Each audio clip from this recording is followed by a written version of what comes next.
Can you tell us a little bit about the championship and maybe how long you've been playing for the Lundstedt? Oh yeah, good question. So the Lundstedt is this illustrious tournament the name of the trophy of this illustrious tournament that Miles, of course, set up. And yeah, from the get-go, I've never won, unfortunately. Mark seems to always win for whatever reasons, cheating, and You've come close a number of times. You've made top four quite a few times. and then I just scrub out, like today. So yeah. You've had the Lundstedt for 3 years now? 3 years. I've actually had two different versions of the Lundstedt. I was the winner of the last version where we used to put the name on people's. You remember we put the nameplates? Yep. And then all of a sudden when I started winning, no more nameplates anymore. Because it was up to the winner to keep doing the nameplates. Yeah, that's true. And I've had the honor of gazing upon the Lundstedt twice in my life. I've never been able to hold it or acquire it. But it's a good just sort of friendly rivalry trying to get this trophy that you can put in your house, and then like myself, I have my own cube, so when you host a cube thing you can sort of put it out and show your swagger. Complete cheese. Complete cheese. But it's expected because I would assume with 9 years, there's a lot of story behind that trophy. This trophy, you've been playing for this trophy for 9 years. You were in the very first Holiday Cube Championship, and here you are, 8 years later. How has it changed? Maybe do you have any stories from the very first one? All right, tell me a little something about Magic. Can you do that? Yeah, just put one card in front of the other. That's good. Take it one card at a time. Yeah. All right, we're here at the finals, and look who it is. It's me playing against Mark. You would be in the finals, wouldn't you? Oh, you know it. Yeah, you deserve it. It's your cube. You should be playing against Mark. Yeah, Mark has won the last 3 years in a row. All right, well, we got a good match. And before that, I won 2 years in a row. For the last 5 years, Mark and myself are the only two people who have held the Lundstedt trophy. So this is the real battle of the champions right here. This is exciting. Yeah, it is. It is. I'm playing Grixis, and Mark is playing Jeskai. Yeah, I see I have your deck list here, and I love your deck. This is the type of deck that I want to play. It's just like lots of powerful spells that interact well together. It looks like a ton of fun. I'm not surprised you're in the finals. Before this started, the dream that I had going into this tournament was that I was like, I want to play like a good black-blue or red-blue deck. Mm-hmm. Like that's really what I want to play. And then when I actually first picked overall Murderous Redcap just to kind of force myself into there, and then things turned out. So we got Mark playing Crystal Shard, which is actually I think his favorite card. Oh, it's hard to see on the board there. Yeah, it's kind of whited out, but it's not my favorite card. But I love the Blink archetyping cube, and what I love about this is that you can use it proactively or defensively. You can use it on your own guys or your opponent's creatures. They have to keep one. It's a really disruptive artifact that you can use to take advantage of your own enter the battlefield abilities. It's an excellent cube card. I love playing it as kind of a surprise, like somebody taps out for a creature, then you play it, bounce it, and then you play a creature that hasn't enters the battlefield effect, so next turn you can play it twice, yeah. And then just go off, yeah. Yeah, so you basically get a free time walk and then something. We got into Johnny Vengeant. So yeah, Mark is playing like a Jeskai control-ish type deck, but he seems to be the one coming out on the front foot here. I'm not casting anything. With a really strong Planeswalker here. I like to see what's going on, before I play any spells. I like to get a read for the table, Also, I didn't have anything I could cast, but... And now he's able to set you back a turn with the Crystal Shard out. That's a strong start for Mark. Yeah, it really is. And that a Johnny Vengeant, it's like being set back 2 turns because he can make something not be able to untap, right? So once I start tapping my lands... Oh, it doesn't tap itself. It's just to make sure it doesn't untap. So you just +1 just the loyalty up. Which is a good play. Mind Twist for 3. You know, I love Mind Twist. It's one of my favorite cards. And we saw yeah. it go really late because I was sitting on the opposite corner in the draft from the draft that we saw a few weeks ago. So, So you're rolling for the card to keep here? yeah. Yep.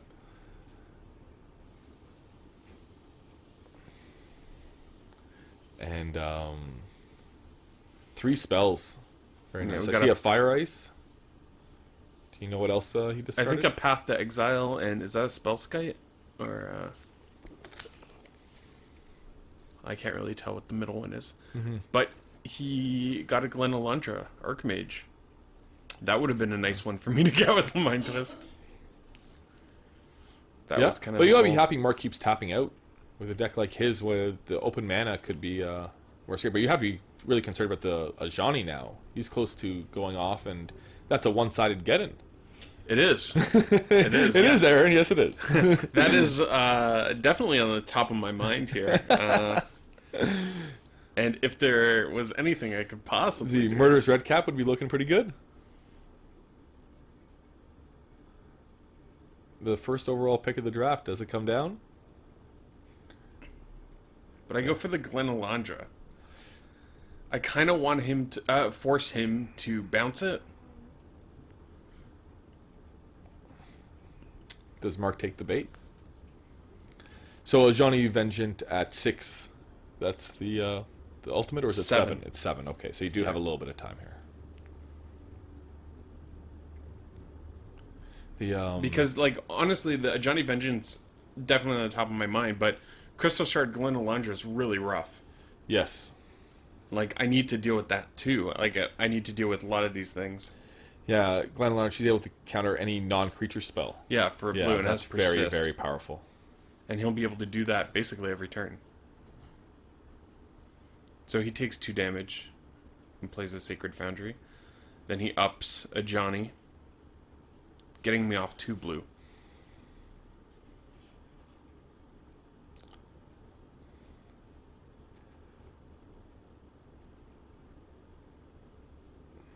This is an intense match. It is. Also the worst turn 1s we've seen so far. Yeah, it's a slower game, but I think these decks are able to deal. Like if you're coming out aggressively, like Murderous Red Cap really shuts down. What was Jeff was playing the aggressive deck, and Yeah. that like single handedly like comes in, kills a creature, blocks another one, kills another one. It could really be an easy 3-for-1. Yeah, and there's the play you were talking about. So, I mean, the idea was that he would let a Johnny take the 2 because he would be afraid that I have like a lightning bolt or something in response to bouncing the Glen Alundra. We got a Baleful Strix. Solid card. 1/1 Death Touch, going to trade on the board and replaces itself immediately. That's And deals, hopefully Mark starts bouncing your creatures, because yeah. So we got a Cast Out, which is that new card that replaced Fate's Feathers yeah. from so this Amonkhet. is, I guess it's not that new because people. Yeah, two sets ago now, but it's a 4-mana enchantment that with Flash that will exile any non-land permanent, so it's able to deal with most cube threats at instant speed, and it's exile, which we talked about earlier, how powerful that is in cube, because there's so many when dies or enters the battlefield effects. Or things that people can do with their graveyards. Yeah. So now he's got that Glen Alundra again. It's hard for me to... With the blue up. Yeah. So you And he's at 7 with the a Johnny.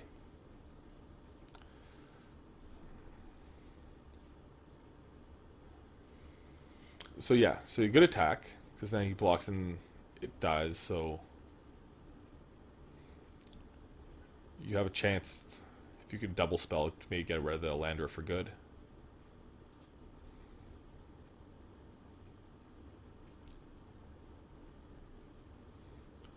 I was just thinking how powerful Mind Twist is, and the last time I cast it, I left my opponent with 1 card also, and it was a balance. Oh, that is brutal.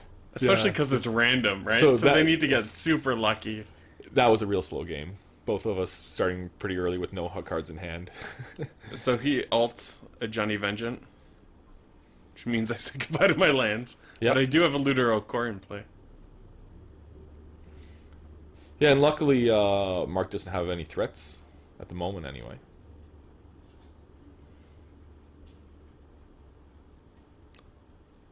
I mean, I'll trade 1-for-1 with the Glen Alundra versus the...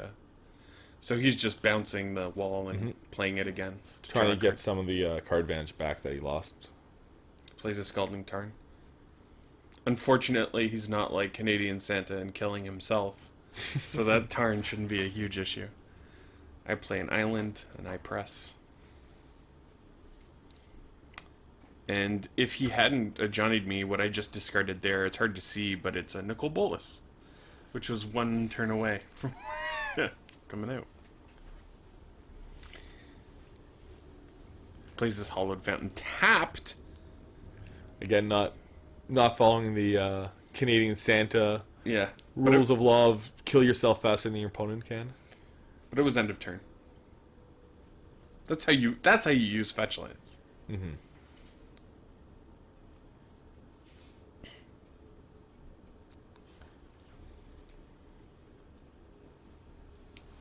Presses in with the Glen Alundra.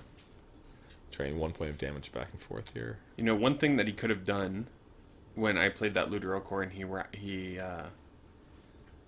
get into me is that he could have bounced the Lutero core with the crystal shards. Oh, because you had no lands Yeah. to play at all. Yeah. But instead he went for drawing extra cards with the wall. Mm-hmm. I don't know. I feel like you kind of lock that guy down. When Yeah, why not? Because this can kind of help you find lands, dig you out of a bit of a problem. It's worth it for one card, one turn off, because he would just be able to get the cards next turn. But he seems to be winning this game, so who are we to question him? Well, I'm in the game, so maybe maybe it's okay. Maybe it turns around, okay. Yeah, maybe I swing back.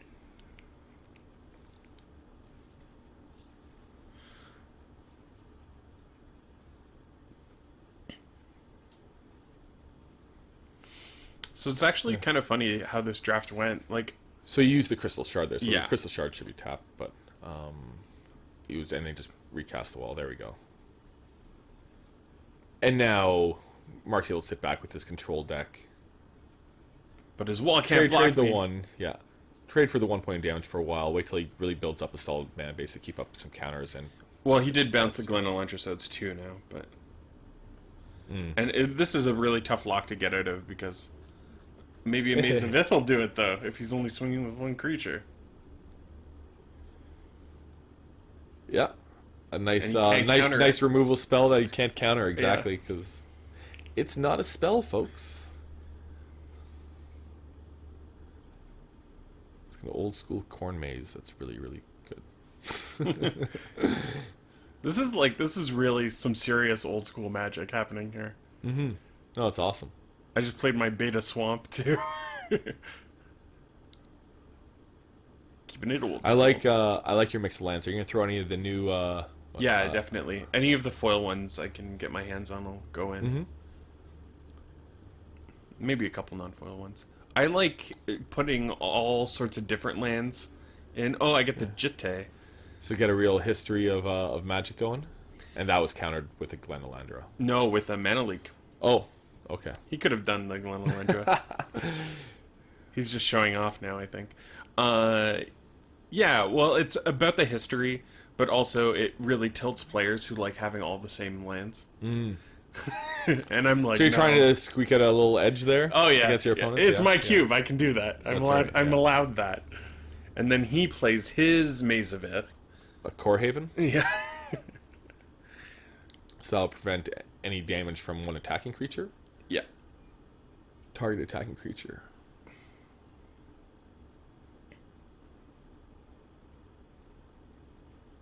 So what are you saying here? I'm telling him that he's drawn an extra card and he should concede the match. These are not the droids you're looking for? Yeah.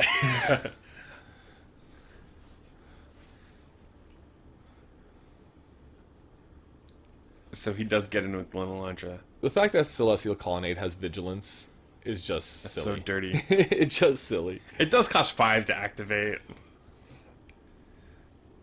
So it takes, what, 8 to have, or I guess 7 to have counterspell mana up.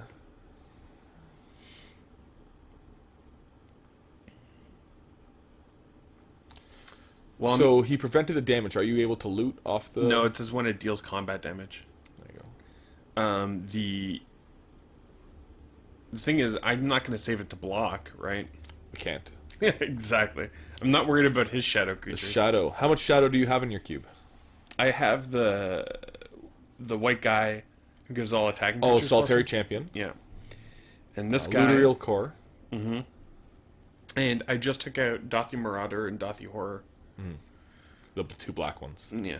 I think I still have the Horror, the 2/1 shadow in my cube.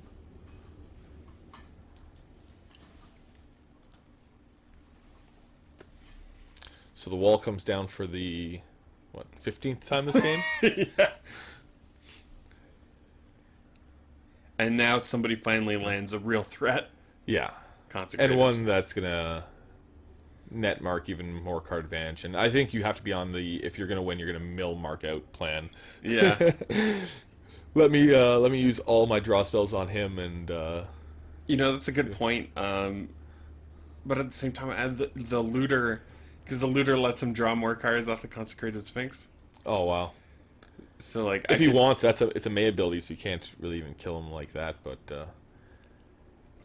But the Seagate Oracle doesn't let him draw. It's look at the top 2, and then put one in your hand and one on the bottom.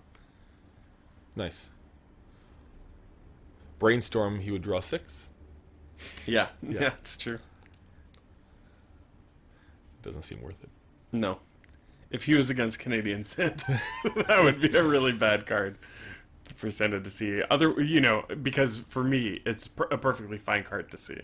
I'm not too worried about it. I'm always worried about the Sphinx. Yeah, no, I was being sarcastic. I see. I'm always very worried about this. I'm always worried about the Sphinx, yeah. The Sphinx. Inspiring Vintage.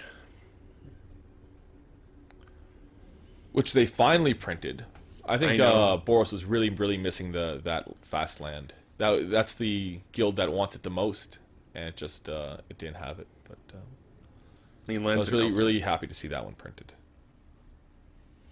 Yeah, I actually had a friend who went through my cube like years ago, and he was just like, I just don't understand why you don't have the red-white fast land in.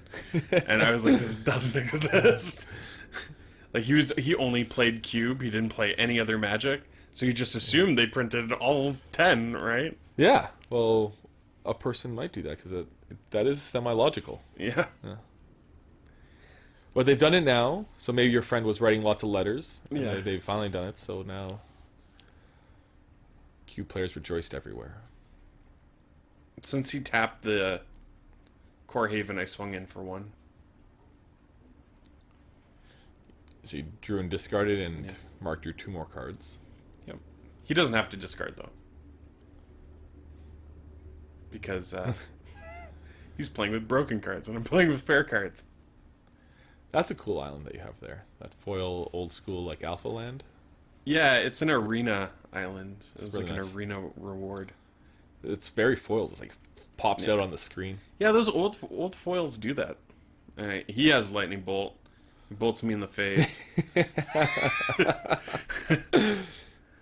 He's like, you're not playing a threat. I'm worried about this game. I think he game's needs over just here. a little bit more land, and then he'll be able to finish the job. So he pumps it. That's Elspeth Knight Errant, so it has a few plus abilities. So does he give one of his creatures +3/+3 and flying? Yeah, there? he gave the knight +3/+3 in flying. And you have yet to concede, so you're going to Arachnogenesis.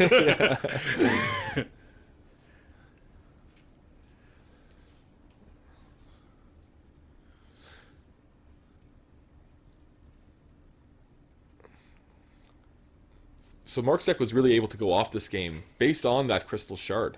Like, Yeah. just a 3 mana artifact that doesn't look To be fair, too intimidating. I did get a Johnny'd. But Yes, yeah. I was only able to get adjusted because of the crystal shard. The crystal shard, yeah, it did a lot of work. It was bouncing your cards, and he replayed that wall a number of times, and with the Glen Alondra to be able to do that and continue to keep the counter magic up. So we are going to game 2. I'm leading off with the Blood Crypt. Not dealing yourself the 2 damage. No, Yeah, I don't play yeah. that game. Yeah. I don't play that game. That's a poor man's game. Yeah. Well, The You're only cool. card that does anything in my deck, apparently. Look at that, I'm already winning.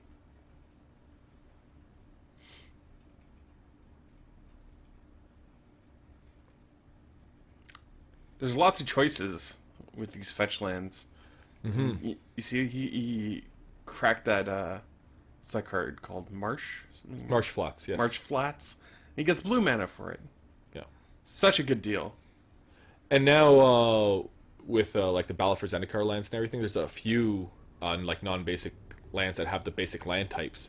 So the fetch lands are just getting better and better. So you have the shock lands, the dual lands, and now the battle lands. I don't know what they call them, like tango lands. And you have the new cycling lands from Amonkhet that also have the basic land types. So Yeah. yeah, the fetch lands, like if you see a pack in cube and you're like really not sure what to take, you don't want to commit to a color or anything, just grab a fetch land out of there because it's going to make your main deck and it's gonna fix your mana.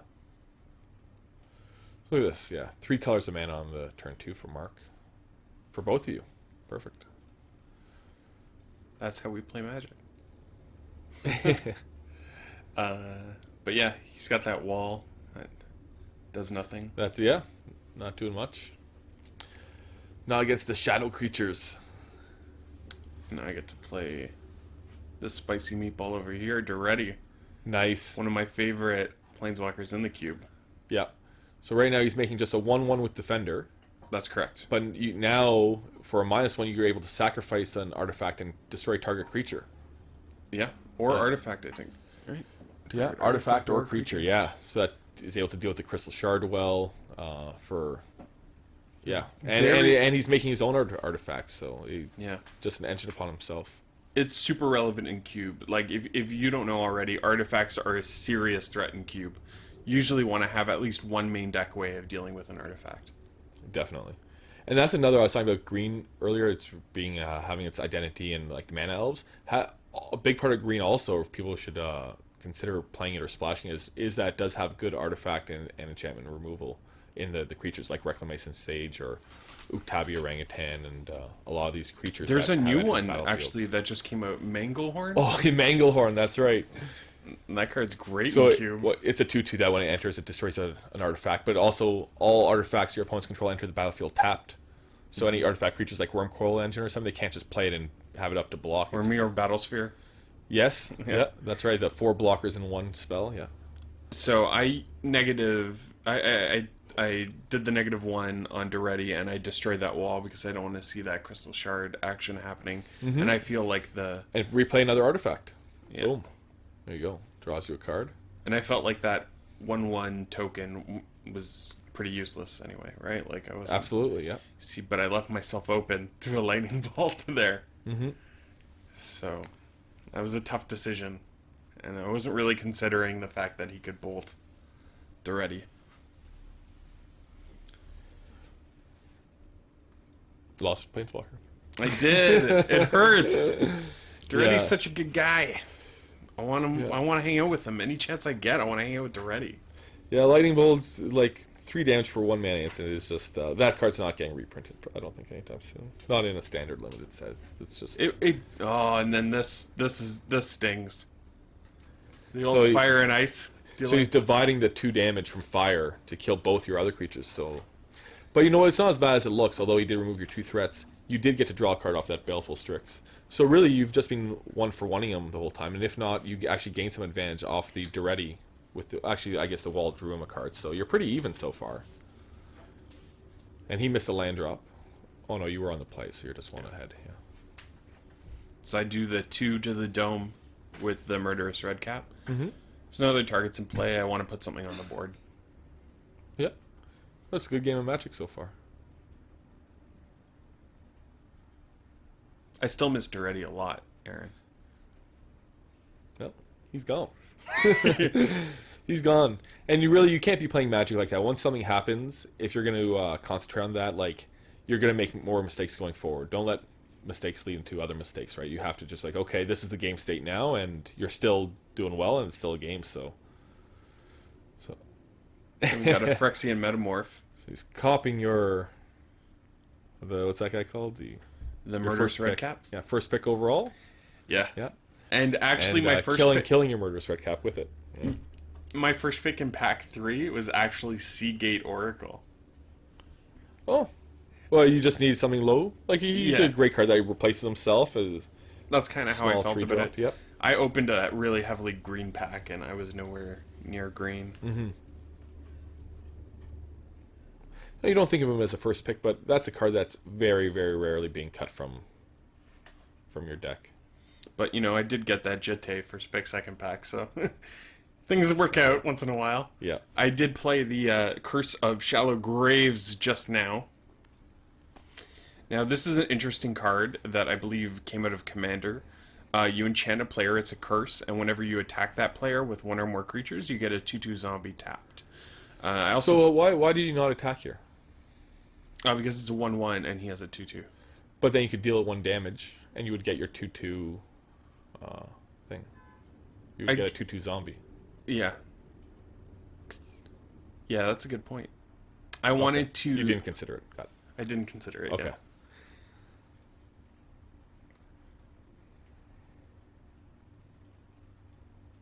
So you have the Bontu the Glorified. I haven't seen this guy act in Cube yet, so let's see if he's...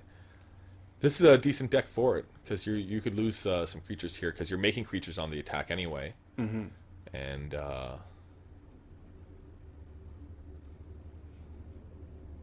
he's a 4/6 menace. So you get right through that Murderous Red Cap of Mark's. So he has a Celestial Colonnade and 5 mana up, so... But you have a 4/6 if he wants to lose his 4/4 flyer. Great. Yeah, exactly.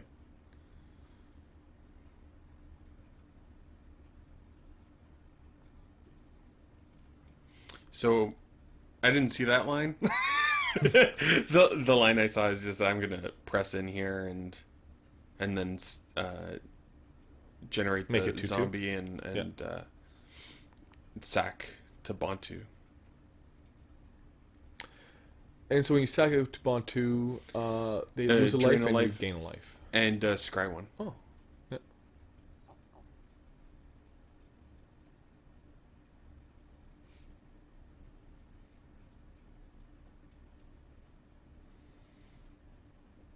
So Mark takes 2 there. Just one. He But blocked. but one from the red cap and one from Bontu. You drain for 1 and you No. dealt him 1 for From- persist. Oh, persist is when he enters the battlefield. Yeah. Yeah, I see.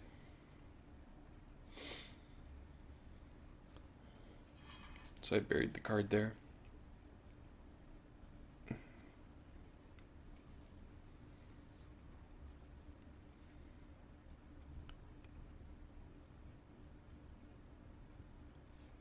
He plays a Flicker Wisp, which gets rid of a token if he wants, or he can choose a token, and I can sack it in response.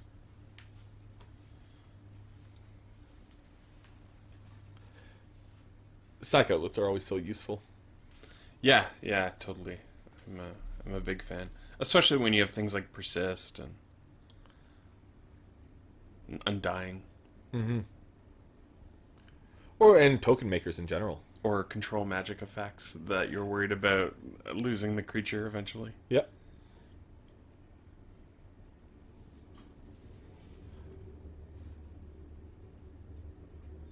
Still anyone's game here.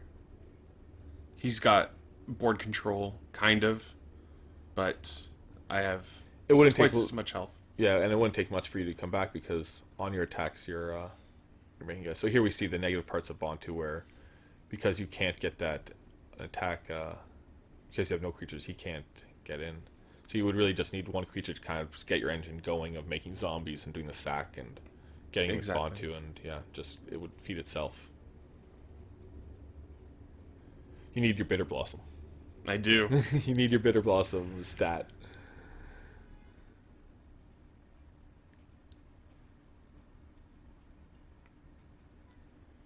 Yeah, I mean, you kind of see what I'm trying to do here with this deck, right? Like, I also have the Skull Clamp, so like I could attach it to a zombie, attack, and then sack it. They're either taking 3, or yeah, then you could still sack it to draw the cards afterwards. But they're either taking 3 or well, there's your creature, and this guy is going to hopefully he resolves. And, If yeah. Seagate Oracle resolves, I'll be able Yeah. to look at the top 2 cards, put one in my hand and the other in the bottom of the well, it library. looks like Mark's about to say no. It looks like he's thinking which way. Oh, But he lets it okay, resolve. he lets it come down.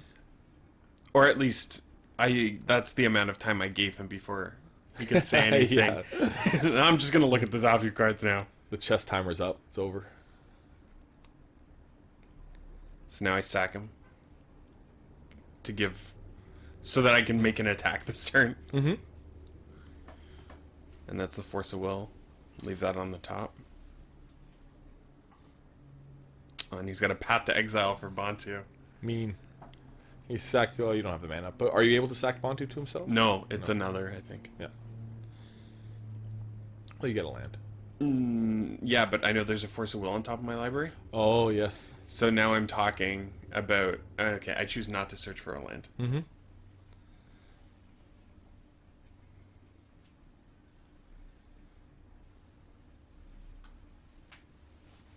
Because I do have a blue card in my hand. I forget what it was, but... Yeah. Would you shuffle in this case? I don't know what's in your hand, but I think like Force of Will is a great Magic card, but you kind of need a threat. Like you could counter his thing here. Or something to stop the bleeding, right? Yeah, like you need to get something on the board because although you're taking, like things aren't that bad. If you know you're drawing Force of Will, and if you don't have something to play next turn, that's 5 here and 5 more next turn, so that's 10 damage, and maybe even 5 more before you're able to get on any type of front foot. And that 2/2's coming into play tap, so it's not even a blocker really. Yeah. And your Bantu's gone to the engine that went with it, so... Oh, there's your... And will Persist trigger here? It would, right? Yeah, but there's nothing to clone So it would come back and die. and then just immediately die. Or you just give Mark 4 mana. But I have the Force of Will, because remember I left that on top of my Oh, library? even on top. But he's got the Forbid. Oh! That is a counter war. That's a good one. Very powerful counterspells, too. Mana Drain, Force of Will, and Forbid. 3 top counterspells. And does he buy back the Forbid by He discarding did. 2 cards? And he did. Because Mark knows now that that was kind of your plan. Yeah. And as long as he keeps keeps one counterspell up, you'll be dead in 2 turns. Like now, and the next turn you get him with the Colonnade as well. Oh, So and he he has uses- 4 mana. Yeah. He uses 3 of it to play the Glen Alundra.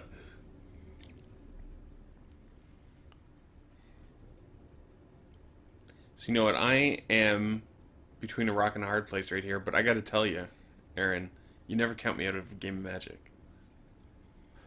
Wow. All right. This is the confident man right here, folks.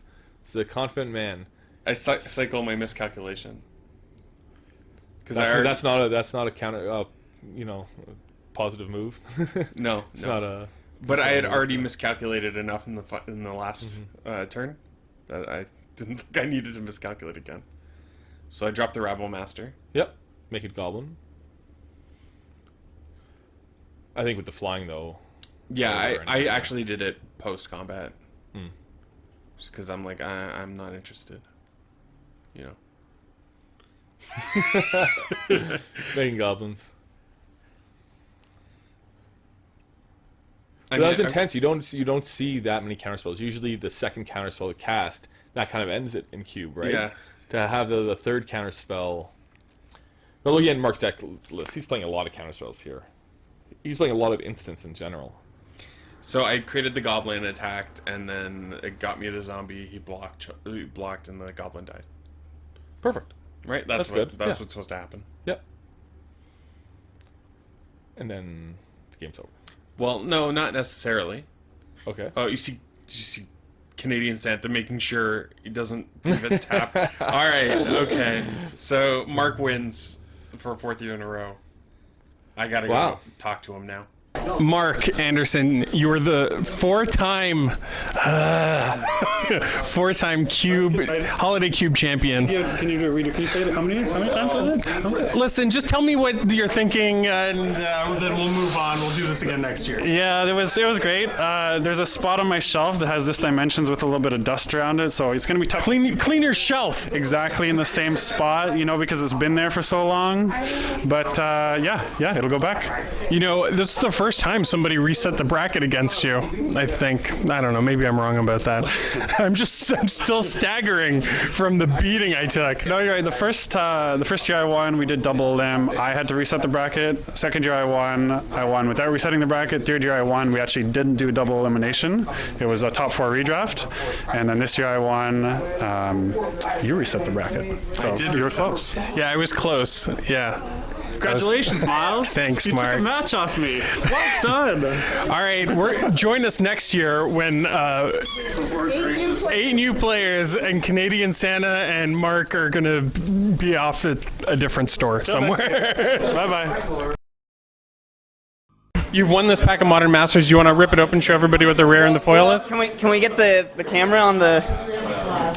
We can do like some sort of unboxing here. Literal unboxing. All right. What are you hoping to open, Lucas? An Umazawa's GT. It's not okay. Okay. Sweet. Copper Carapace. Thrumming-bird. What's that doing here? Oh, Waking Nightmare. I always liked Arcane. Is that uncommons? There we go. Oh, Eldrazi Temple. Wasn't this a rare? No. No. Umazawa's GT. Oh, damn it. Well, I got this sweet Baku. So, Lucas, you have all the luck in the world crushing at Noob Cube and all the bad luck when opening packs of Modern Masters. Is that a fair trade? And I've been, I've been like always disappointed whenever I open one of these packs, and it doesn't even smell nice. I don't really know what Wizards are doing. Honestly, that's $15 for these. And what did I get? A Wax Mane Baku and a Chimeric Mass. 15 Miles' dollars. I have to thank you for the nice gift button.